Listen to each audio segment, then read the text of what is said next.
Hai, pernah nggak sih kamu bertanya-tanya sebenarnya seni itu di mana sih? Apakah seni cuma ada di sekolah seni dan galeri? Dan yang punya seni itu hanya seniman seperti pelukis dan pematun atau grafis? Nama aku Ananta, dan hari ini aku kasih tahu ke kamu kalau seni itu ada di mana-mana. Baju yang kamu pakai termasuk, gelas yang kamu pakai untuk minum termasuk, piring termasuk, tempat tisu termasuk, guci termasuk. Seni ada di mana-mana. Bukti seni yang paling dekat di sekitarku ada di tandaku sendiri. Dia memiliki sebuah usaha di bidang kreatif nama UC Creative House yang beliau jalani di dalam rumahnya sendiri di Wonosobo, Jawa Tengah. Nah, UC Creative House ini menjual berbagai aksesoris dari bebatuan seperti anting, gelang, kalung, dan juga beras. Yuk kita ketemu orangnya. Hai Tan. Hai.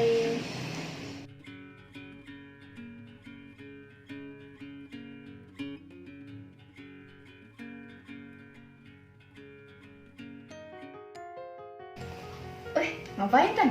Nih, tante lagi bikin bros. Oh, Bikin batuan. pinjam ya coba. Boleh, monggo. Seperti ini. Keren. Tan, mau tanya dong, Boleh, tanya apa? apa sih yang bikin Nata pertama pengen bikin usaha di UC Creative House ini? Jadi tante boleh ya cerita agak panjang ya nih sejarahnya, sejarah kenapa tante Sudah. mulai usaha ya. Jadi berawal dari tante tuh dulu seorang guru di sekolah swasta. Nah, kebetulan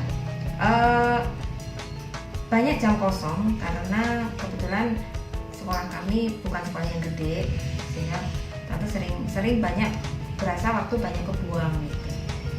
Satu itu. Yang kedua, buat jaga-jaga juga. Waktu itu berpikirnya bahwa aduh ntar besok kalau udah pensiun kita mau ngapain ya. Nah kalau udah pensiun kita nggak ngapa-ngapain kan eman-eman juga waktunya gitu. Iya sih. Sehingga waktu itu tante berpikir ketika banyak sekali jam kosong, lalu tante mulai berpikir pengen usaha, tapi kalau bisa usaha itu yang bisa berkembang, dalam arti usaha yang katakanlah nggak hanya berhenti di satu material saja. Sehingga tante berpikir bahwa usaha kreatif itu usaha yang paling pas, karena yang namanya situasi, yang namanya kondisi itu kan sering berubah-ubah. Nah, akhirnya tante memutuskan untuk masuk ke dunia dunia usaha yang lebih mengedepankan pada kreasi.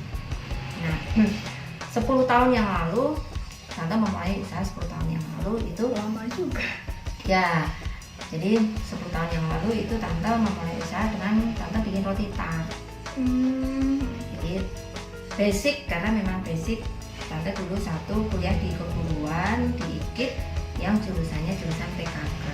Nah, sehingga di PKK itu kan kita diajari masak juga, diajari juga dari sisi busana juga. Sehingga tante berpikir bahwa aduh ini dari sisi busana, dari sisi boga dulu deh, dari sisi masak apa ya yang bisa dijual, dari sisi masak yang masuk di kreativitasnya.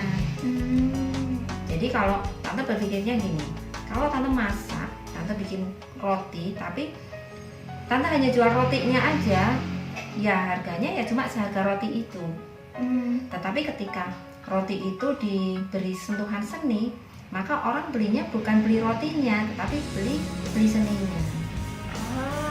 Gitu. Jadi latar belakang tante memulai usaha untuk usaha kreasi itu seperti itu. Artinya satu, waktu itu menjawab kegalauan tante terhadap kondisi pekerjaan tante, ya, kondisi pekerjaan tante, sehingga tante harus berpikir bahwa kita harus berani keluar dari zona aman. Maka waktu itu tante kalau seorang guru itu ada ya yang namanya kita dapat sertifikasi ya. Tunjangan sertifikasi. Nah, tante ancang-ancang tuh setahun tante dapat tunjangan sertifikasi, itu tante nggak pakai sama sekali.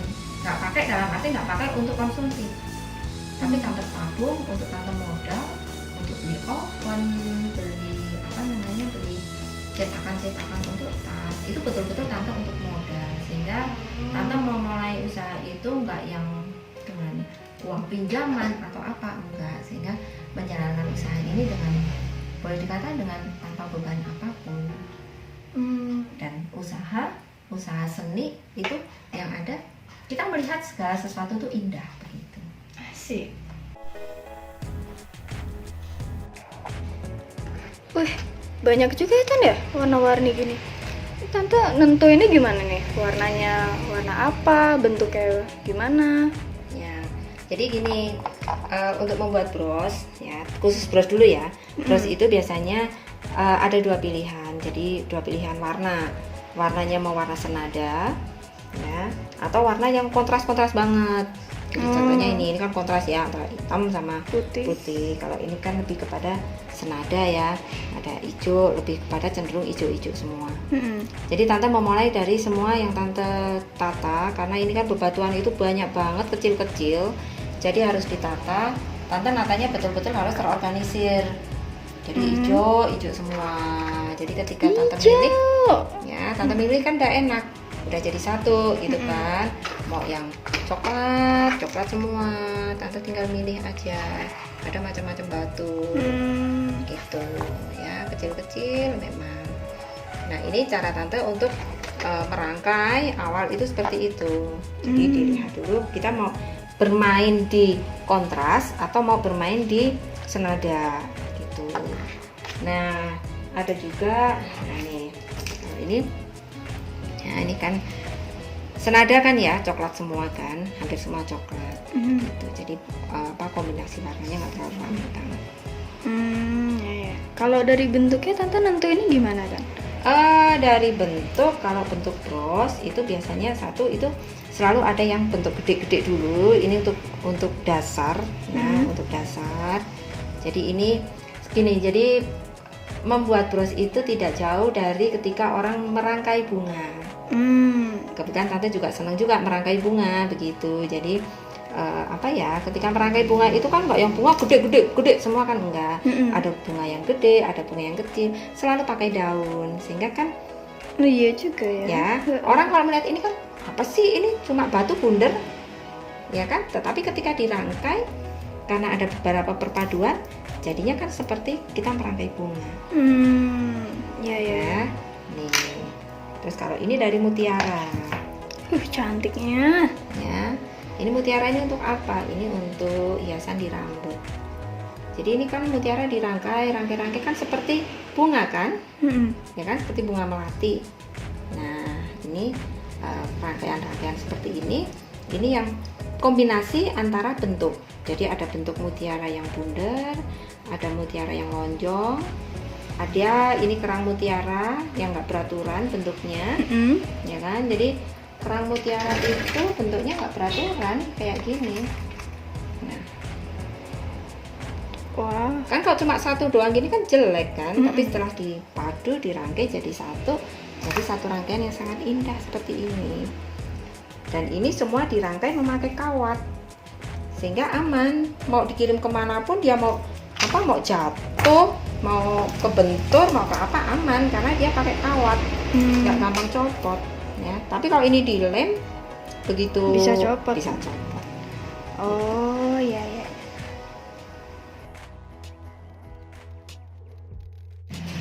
Tan, pertanyaan selanjutnya nih. Tadi kan tante bilang awalnya usaha tart gitu kan. Kenapa pindah ke aksesoris? Kenapa pindah ke aksesoris? Kalau untuk tart itu memang menjanjikan sih, karena itu sudah cukup banyak mendatangkan hasil buat tante itu. Tapi terutama waktu, harus banyak berbagi waktu, sehingga kadang kalau mengerjakan tart itu karena makanan itu kan harus habis saat itu juga. Nah kadang kalau orang pesen hari ini tante harus sampai malam itu ngerjain, kemudian harus bangun pagi mulai ngerjain. Kadang harus bangun jam 1 pagi, jam 2 itu sudah harus mengerjakan. Nah itu dengan bertambahnya usia, tante kadang merasa bahwa itu agak berat buat tante. Nah sehingga tante mulai berpikir, aduh ini kayaknya kalau media makanan itu sudah tidak memungkinkan untuk seusia tante.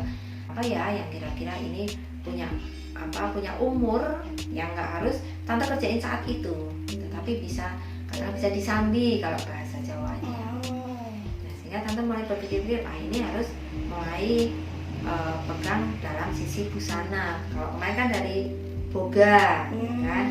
Apakah rotinya ini tante tinggalkan? Enggak. Tapi tante sudah tidak memproduksi lagi. Tetapi tante untuk rotinya ini lebih kepada tante melatih orang. Mau belajar bikin tart, atau orang mau bikin roti, itu tante buka kursus. Sehingga ilmu gurunya nggak hilang. Itu yang tante eman-eman gitu. Karena 3 tahun yang lalu tante harus resign dari sekolah karena ya kondisi sekolah sudah tidak memungkinkan lagi untuk tante banyak bergantung dari sekolah gitu. Kenapa bebatuan ini? Karena bebatuan ini bisa tante kerjakan kapanpun, sehingga sambil nonton TV, sambil duduk-duduk, sambil ngobrol, itu kita nggak ada batas waktu. Satu itu. Yang kedua, tante pengen bahwa usaha tante itu tidak hanya dinikmati oleh orang-orang di sekitar tante saja, tetapi tante pengen ini bisa orang di luar kota itu juga bisa menikmati. Nah, Wonosobo itu kan kota kecil, sehingga pangsa pasarnya sangat sempit sekali kalau untuk roti begitu, sehingga kalau untuk dikirim keluar kota nanti salah ekspedisi malah jadi rusak. Kebatannya aman, mau dikirim sampai kemana dan keras jadi nggak gampang rusak di jalan. Sampai kemanapun aman gitu ya. Nah, tante tetap juga konsumen yang roti kemarin juga masih tetap.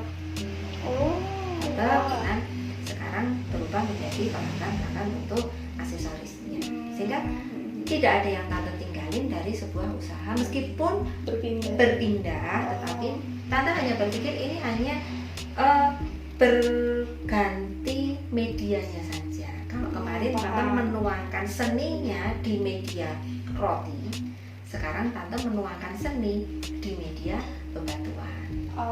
Dan itu berkembang terus. Mau apapun medianya, asal itu ada sentuhan seninya, itu nilainya naik. Contoh nih, batu yang tadinya cuma bongkahan batu kayak gini.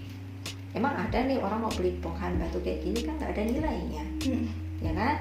Tapi manakala ini sudah diasah, sudah dibuat, sudah dibentuk, nah jadi deh, terus layar kayak gini, ini sudah punya nilai jual yang tinggi, sudah punya nilai tinggi.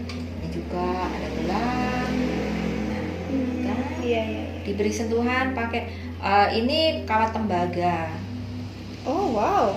Nah, coba Ana lihat kawat tembaga, cuma kawat yang nggak beraturan, mana tertarik, ya kan? Nah, sehingga ini kenapa tante tertarik dengan dunia yang sekarang tante tekuni.